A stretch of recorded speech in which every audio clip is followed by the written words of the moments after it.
Okay, now we're in escrow. Now what? Patty with the Haven Realty Group. I'm going to guide you through this process. I've done it a few times. First thing we're going to do is we're going to order the home inspection.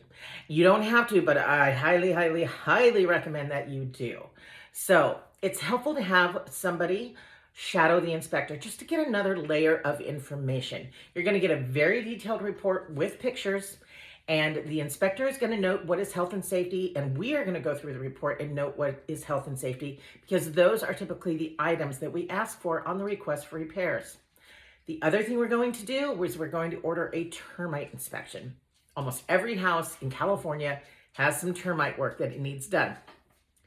Typically, and not always, because in real estate everything is negotiable, but typically the seller pays Section 1 termite repairs. And you will likely, again, not always, but you will likely need that clearance for your lender. So those are the two things we're going to do while the lender is also ordering the appraisal. There's going to be a lot of moving pieces right now, and I am here to walk side by side with you through this entire process. So again, it stays fun, it stays positive, and we keep moving forward. All right, I'm Patty with the Haven Realty Group. I'm always here for questions. Have a great day.